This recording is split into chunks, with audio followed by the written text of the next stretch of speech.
Hello, everyone. Welcome back to our channel, U.S. Immigration News. We hope you're doing great. Well, in today's video, we will be talking about how Biden's immigration plan for undocumented spouses could transform lives and the election. Biden admin sued by 16 GOP-led states over immigrant parole program. Trump's Arizona trip keeps immigration front and center as Democrats sharpen border messaging. Immigration is taking center stage in the 2024 election, with President Biden's plan for undocumented spouses potentially transforming lives and swaying voters as 16 GOP-led states sue his administration over the immigrant parole program, and Trump keeps immigration in the spotlight with his Arizona visit. The battle lines are drawn on an issue that could define the election, if you are interested in this. So to get all the information, pay attention and watch the video through to the end. Please hit like and subscribe. And don't forget to push the notification bell for an upcoming video. So without any further delay, let's jump into the video. Undocumented. Biden's US election. DACA. Biden's immigration plan for undocumented spouses could transform lives and the election. Rodrigo de la Rosa was only 5 years old when he crossed the U.S. Mexico border with his father and 3 brothers growing up in South Phoenix. He had what he calls just a regular American life until, as a teenager, he learned he was undocumented. When you turn 16 and you can't get a regular job, that's when you realize, oh, I'm different, he said. In his mid-20s, de la Rosa married Ashley de la Rosa, married Ashley D'Alba, who was born and raised in California by Mexican and Salvadoran parents. However, marrying a U.S. citizen was not enough to fix his immigration status. He could apply for a green card, but would need to leave the country first and risk getting stuck in Mexico for a decade, or even permanently. That changed Monday when the federal government began accepting applications for a sweeping new Biden administration program, allowing undocumented spouses of American citizens to apply to regularize their status without leaving the U.S. The White House estimates the program applies to 500,000 immigrants across the country, as well as to an additional 50,000 of their children, the stepchildren of their American citizen spouses. To qualify, applicants must have been married to a U.S. citizen before June 17, when the program was first announced, not have a disqualifying criminal history, which includes all felonies and several other crimes, such as domestic violence and most drug offenses, and prove they have lived continuously in the United States for at least 10 years. The government estimates the average is more than 2 decades. Those whose applications are approved will be granted a form of legal relief known as parole in place, which protects them from deportation and allows them to apply for work permits, green cards, and eventually citizenship. This has the potential to fundamentally transform the lives of millions. We would be able to do the things that we want to do, said Ashley D'Alba, de la Rosa's wife. We have a lot of high goals to reach. If de la Rosa were to get his papers, the list of ways it would change their life is long. D'Alba is 7 months pregnant with their first child. A girl, while de la Rosa has mostly been working painting houses and building scaffolding for stucco crews. He got good grades in school and has a passion for photography and media. A work permit and a green card would allow him to get steadier, safer work with insurance and retirement benefits. It would allow me to provide for my family better and to have the career that I want, de la Rosa said. It would also clear away pesky but meaningful obstacles to the bureaucratic aspects of married life, such as joint bank accounts and homeownership. It would free de la Rosa to travel internationally without worrying about how to get back into the U.S., including to Mexico, to see his older brothers and the nieces and nephews he's never met. And it would allow de la Rosa and D'Alba to have the wedding of her dreams in Mexico. A big Mexican wedding like a fancy Jalisco-style wedding, D'Alba said. In swing states, paying attention. In a swing state like Arizona, the Parole in Place program also has the potential to meaningfully move the needle in November's presidential election. D'Alba voted for Donald Trump in 2020. She said she admires his business acumen, believes the economy was in better shape when he was in office, and appreciates the fact that he's not afraid to speak his mind. She was prepared to vote for him again in November, but now she's undecided. Biden's administration is the one that put this in place, so I'm very grateful for that. D'Alba said the fact that Joe Biden himself dropped out of the race increased her interest in the Democratic ticket, though she doesn't yet know enough about Vice President Kamala Harris to have finalized her decision. "I want to see how permanent this is," D'Alba said. "Is this just a ploy for votes? Or is this something that they're taking seriously and going to follow through with? Then I'll make my decision." A pro-immigration group that advocated for the program, Arizona has some 15,000 people eligible for parole in place. Though they can't vote, they are all married to us citizens who can and are otherwise embedded in families and communities full of citizens who will benefit indirectly from the policy. Considering that Biden won Arizona in 2020 with 10,457 votes, and considering that polling shows razor-thin margins between Harris and Trump, the political impact of the parole in-place program could be decisive. Erica Castro, an undocumented community organizer with the Progressive Leadership Alliance of Nevada, another swing state with a large and long-settled immigrant population, said the parole in-place program has helped energize Latino voters. People are paying attention. She said they want to know what candidates are doing to improve their quality of life. And this is something that makes them feel like their vote is taken seriously. Some 60,000 immigrants eligible for parole in place live in swing states, according to the estimates. One of them is Fede Toure, who lives in Philadelphia with his wife and young child Toure, a member of American Families United. A nonprofit group that lobbied for the executive action was brought to the U.S. from Sierra Leone as a child, and now works as a prosecutor for the office of the Philadelphia District Attorney. He says his wife, who is from New Jersey, plans to vote for Harris in November exclusively because of the program. "We are a single-issue household, and that issue is immigration." Toure said, "My wife and her entire family were never going to vote. They're going to vote now because they realize somebody they love will benefit from this program." As consequential as DACA and also facing challenges, immigrant rights advocates describe parole in place as the largest and most consequential form of relief for undocumented immigrants since 2012's Deferred Action for Childhood Arrivals, or DACA. The Obama administration's program offering work, permits, and protection from deportation to immigrants brought to the U.S. as children. Many who are applying for parole in place are or were at one point DACA recipients, including De La Rosa and Toure.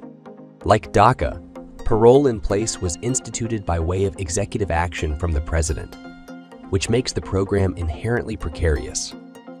Republicans have strongly condemned the program, with Trump calling it mass amnesty on Truth Social and Seen Josh Hawley, calling it lawless and outrageous on Fox News America First Legal. The legal organization led by Stephen Miller, the architect of many of Trump's immigration policies, promised to challenge the program in court, and a future Trump administration would almost certainly rescind it.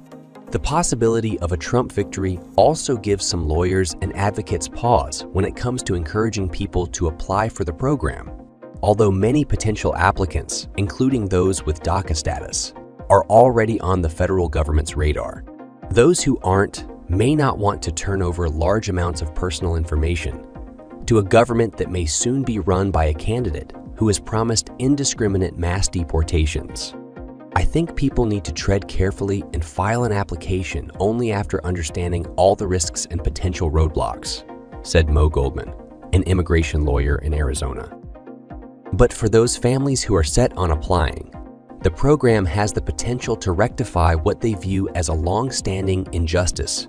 D'Alba points out that her husband has spent his entire adult life working and paying taxes in the U.S. yet is excluded from many of the advantages she has access to. "Why? Just because I was born here. I could have been born in Mexico too. But just because I was born here, I can do all these things that make my life a lot easier that makes no sense. She said, I just want him to have the same opportunities that I have. Parole Biden. Texas, Florida, Idaho, Alabama, Arkansas, Georgia, Iowa, Kansas, Louisiana, Missouri, North Dakota, Ohio, South Carolina, South Dakota. Biden admin sued by 16 GOP-led states over immigrant parole program. 16 Republican-led states filed a lawsuit this week against President Joe Biden's administration over an immigrant parole program. Texas, Florida, Idaho, Alabama, Arkansas, Georgia, Iowa, Kansas, Louisiana, Missouri, North Dakota, Ohio, South Carolina, South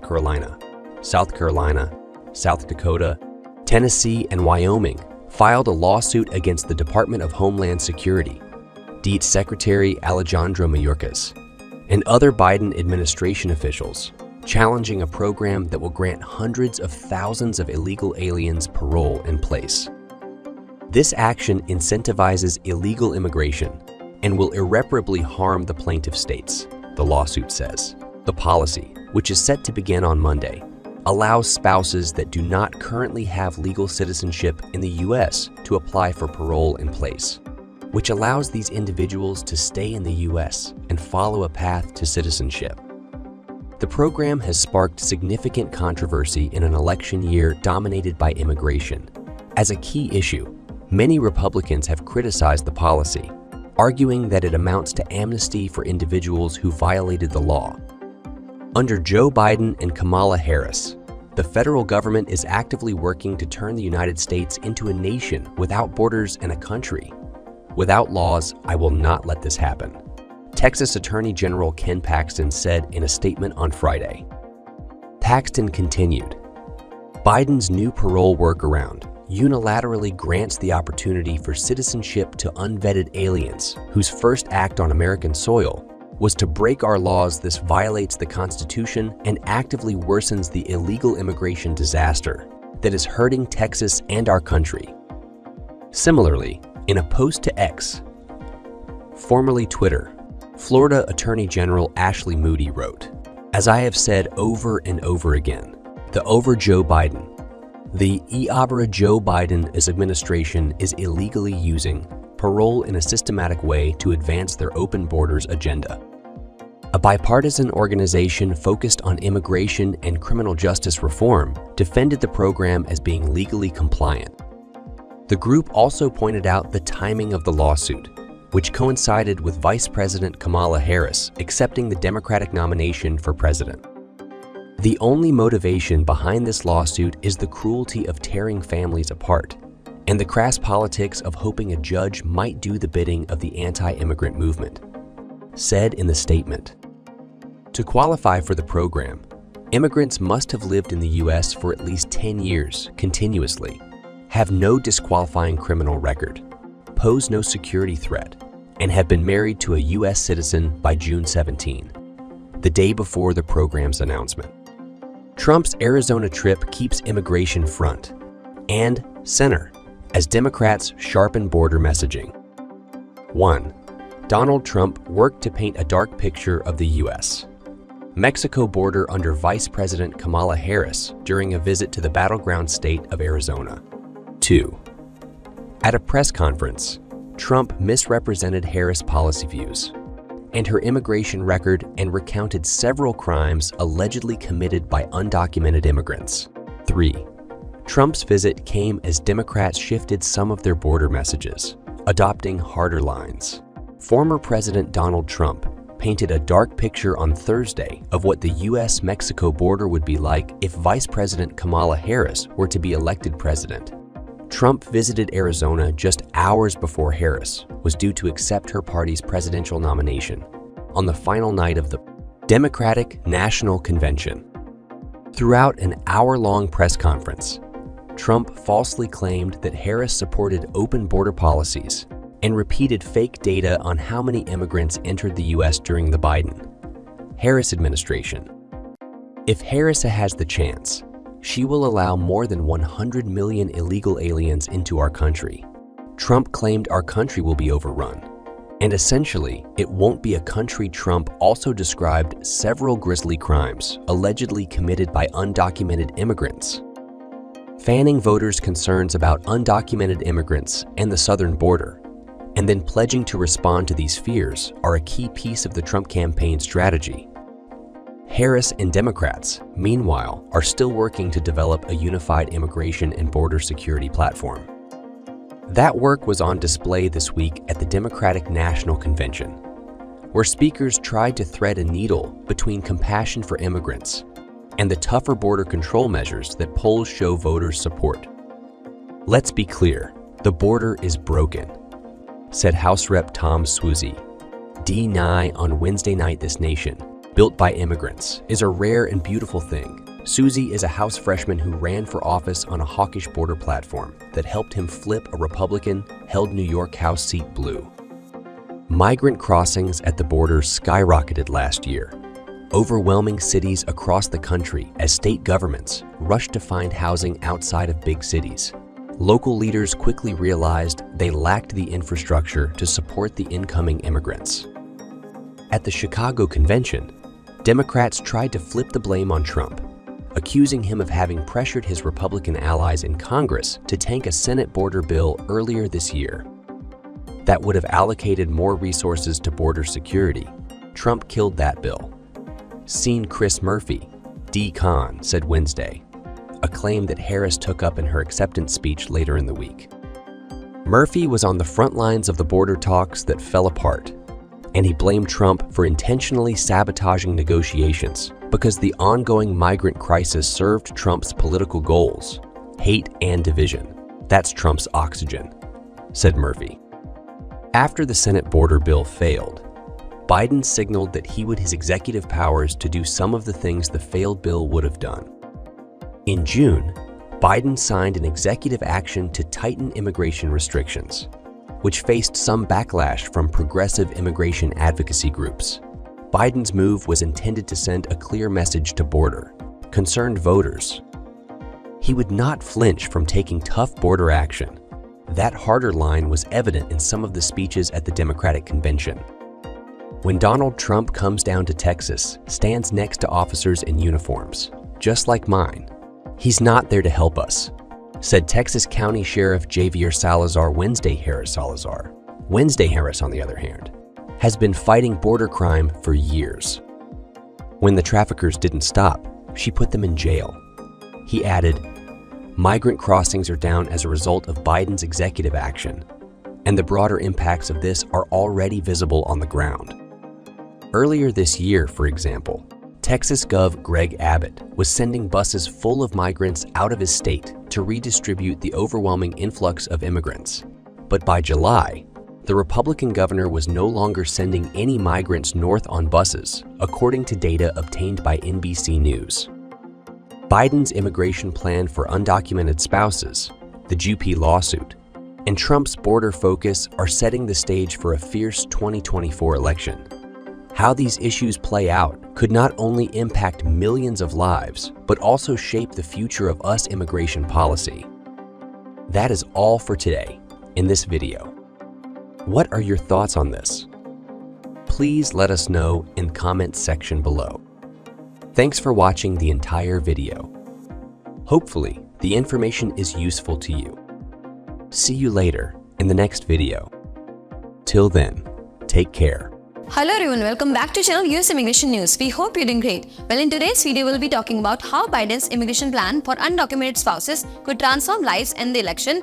Biden administered by 16 GOP-led states over immigrant parole programs. Trump's Arizona keeps immigration front and center as Democrats sharpen border messaging. Rodrigo de la Rosa's stories reflects the profound impact of President Biden's new immigration program, which began accepting applications on Monday. This video allows undocumented spouses of US citizens to apply for parole in place, a status that grants them protection from deportation and eligibility for work permits, green cards, and eventually citizenship. The video aims to regularize the status of up to 500,000 immigrants and 50,000 of their children. For De La Rosa, this change offers hope for a better future for his growing family, allowing him to pursue steady employment and travel freely. The video, however, faces substantial opposition. 16 Republican-led states have sued the Biden administration, arguing that it incentivizes illegal immigration and undermines the rule of law. Critics, including former President Donald Trump, labeling it as a mass amnesty, claiming it will exacerbate illegal immigration. Trump's visit to Arizona emphasized these criticisms, portraying a dire situation at the US-Mexico border and framing the program as part of a broader open borders agenda. In response, Democrats are refining their border messaging. While Trump's rhetoric focuses on border security and alleged immigration-related crimes, Biden administration is promoting the Parole program as a significant step towards justice for undocumented families. The video rollouts could sway undecided voters, particularly in swing states like Arizona, where the immigration issue is highly contentious. Advocates see the program as a landmark movement, comparable to the Deferred Action for Childhood Arrivals program introduced in 2012, yet its future remains uncertain due to the potential for legal challenges and political shift. Immigration rights advocates and eligible immigrants are cautiously optimistic but wary of the risk involved, especially with the possibility of a future administration overturning the policy. In summary, Biden's Parole program represents a transformative opportunity for many undocumented immigrants, but it also highlights a deepening political divide over immigration issues in the US.